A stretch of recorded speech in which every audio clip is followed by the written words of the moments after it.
accurate, reliable, confidential, and timely. And again, this is very important, and we are working on this in our program. There should be arranged one person who is dealing with one family. That's very, very important. During the whole period of piracy, there should be one or two liaison representatives, and they should be competent, they should be trained, and they should be trustworthy. And during the period of piracy, seafarers' families should have support, very practical, should be ongoing communication, and there should be psychosocial support available. After the period of piracy, again, reassurance of company procedures, understanding what happened, awareness of the possibility of change in the seafarer and the impact of change on the family. They will come out as a different person, and they will not be the same person after the attack when they come home, when how they left. And they should explain to children. And Moses waiting for me. Okay, so that's very quickly an outline. We could go on for the rest of the day, but we know that you may have any questions. Has anybody got any questions they'd like to ask? Talk about seafarers. In this building, among all of us, there is one captain, his name is Ramek Johari, as a victim of Somalian pirates for 46 days. If any possibility, could you please give him a few minutes to tell about, explain us about his experience with the Somalian pirates? Thank you. Does he want to? If he wants to, come. Is there Ramek? Is Ramek there?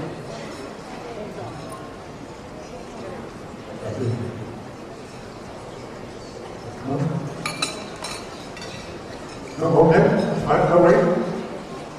It's not easy talking about things like that on a stage. I do it all the time. We want you to go and have your coffee, that's the main thing now. And I think we should end on Tony's last slide here, because what's important, as the captain just showed, is at the end of the day, whatever we do about piracy, it remains the seafarer's responsibility. Yeah, they must decide what they do about it. They must decide what help and assistance they need. Our program hopes to be able to offer that help and assistance if they need it, and indeed to make it available to them. That's what we're trying to do. As we said earlier on, we're struggling at the moment to try and get information about what is happening. What is happening in piracy. There tends to be a very wall of silence when seafarers come home. We can usually tell you how many seafarers have been on board a ship, but we don't know who they are. The part of our program recognises that those seafarers are not numbers, they are people. And also, as Tone said, that the reality of piracy is actually affecting a very few people. The fear affects all of us, and that's the difference. So, what we invite you to do in a moment, as you go for your coffee break, you'll be handed, there's two surveys. One is for the seafarers, which we hope you'll fill in, and one is for seafarers' families. And we hope this afternoon and tomorrow morning, or maybe overnight, you'll take the opportunity of filling those in, reading the questions, and giving us your support, because our program is based around what you tell us. It's very important. And then, if you do that, and tonight or tomorrow you go past the piracy response stand, and you fill in a completed questionnaire, then we'll give you a coffee mug. Yeah? To say thank you. Because we thank you not only for ourselves and our program, we thank you on behalf of the 20 partners that you saw that we have at the moment. And most of all, we thank you on behalf of the captain and what we estimate to be 3,000 seafarers who have been attacked at sea in the last 5 years. And especially those around about 1,500, 2,000 that have been held hostage. So thank you very much for that. Great. It's your coffee time, isn't it?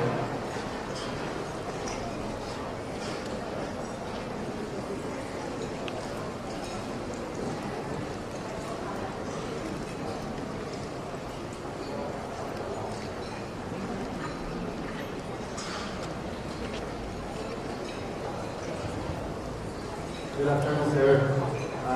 Thank you for giving us a picture of this virus crisis. But I would like to ask some clarification so that we can think of a solution.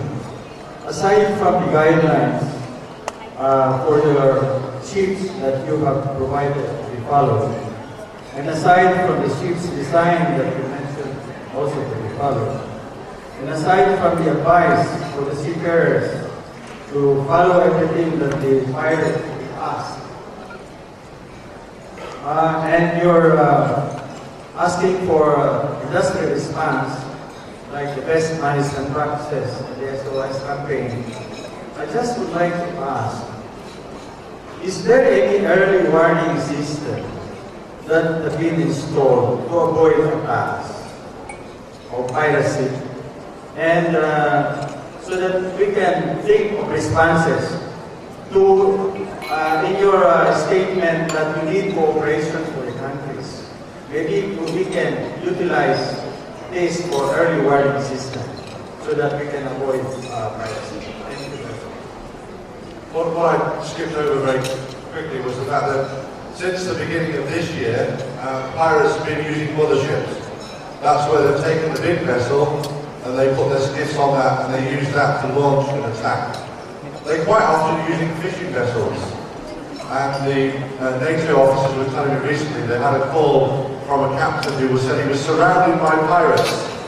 And when the helicopter got there, he was actually sailing through the middle of a fishing field. And so they're just simple fishermen. And so there isn't any early warning system as far as that's concerned because you don't know what ship the pirates are in. However, there is NATO and UNAFOR in the area, and they do issue warnings. Beginning of this year, they became proactive, and they started finding the telephone numbers of the ships in the area, and they rang the ship and said, "Do you know you're in a piracy area? We issued a warning this morning. Have you read it?" And the seafarers were saying, "Oh, we haven't got around to that yet. We're busy this morning. We haven't actually looked." Yeah? And so again, there are warning systems out there which people have to react to. On two of the vessels we spoke to, there was a warning. They were told there was piracy activity in the area, and the captain said, "Oh, 5 o'clock in the morning, guys, we have to go on piracy watch." And they were attacked at 3 o'clock. So they left it too late. Yeah? Okay, we're going to take a coffee break now, I think. Thank you very much for that. Tony and I are on our stand for the next 2 days. Thanks very much. Don't rush your questionnaire because we have enough ones for everybody, but come and collect it over the next 2 days. I think coffee break is going to be half an hour. Yeah? Oh, another. Carry on drinking your coffee while we keep having questions. Sorry.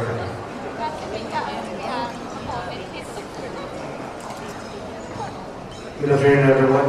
I am a student of Baby Global College and the Siemens brother. I would like to ask if sea negotiations fail between pirates and the company or principal, what will happen to the seafarers? And up to what extent can the international law do to help? Just a little bit of a question again, Lee. If sea negotiations fail between pirates and the company or principal, what will happen to the seafarers? And up to what extent can the international law do to help? As you know, in maritime world anyway, international law is totally complicated. So I would have to come back to you and say, who owns the vessel? What flag is the vessel? What nationality are the crew? Where is the manning agent? Where is the vessel? Because all those things affect who is responsible for people on board. So for example, a vessel where you've got 7 nationalities of crew, no single government has the authority or the responsibility to assist those crew members, only their own people. And they're not going to go in where there are 26 other crews from different nationalities just to help their own six. So the whole piracy law, the whole international law covering piracy is very complicated because since 1875 the attacks were very few and far between. It's only now that they're escalating. So that's the question, yes. It's very, very complicated. Yeah? Okay then, 30 minutes for coffee and back at 10 minutes, so I've spoken too long, right? 10 minutes to go and get your coffee and then come back because the next speaker is far better than I am and it's a much more equally interesting subject, okay? Thank you.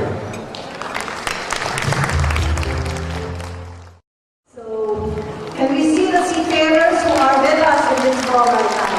Please rise to be acknowledged.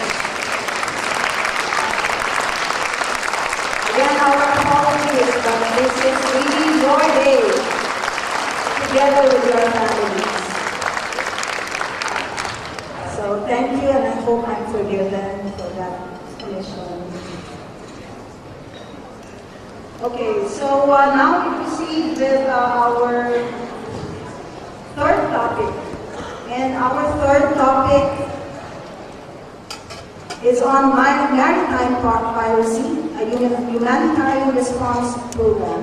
Our speakers for this portion are two gentlemen who have dedicated their lives to protect and promote the welfare of seafarers around the globe. Both are actually chaplains.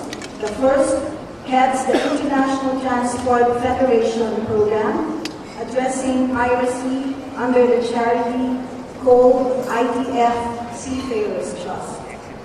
And the other is a member of the board of the Seafarers Family Organization, providing various types of crisis support in the event of a traumatic event involving seafarers.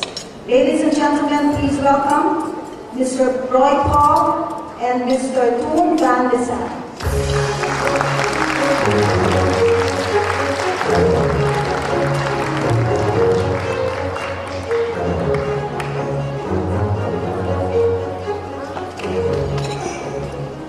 Good afternoon.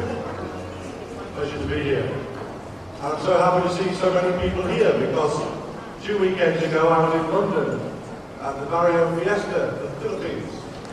And I thought you were all there. Because there were so many people, there must have been 40,000 people in the park, in the rain, in London. So I'm glad some of you are still here.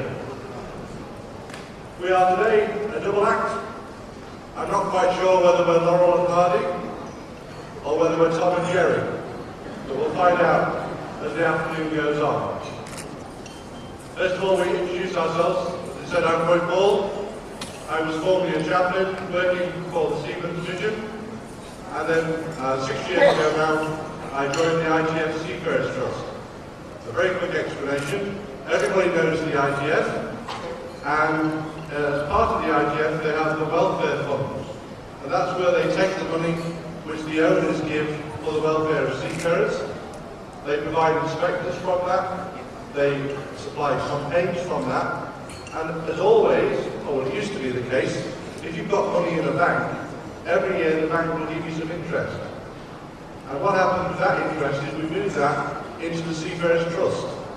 And that's the money that we as a trust spend around the world. This year, almost $6 million will be spent in developing seafarers' welfare. And one of the projects we're doing at the moment is the regional program for the Southeast Asia region. And so it's good that the Seafarers Trust actually has a sea region now. And that is the countries which are represented by our foreign delegates here today and funded by the Trust through the International Committee on Seafarers' Welfare.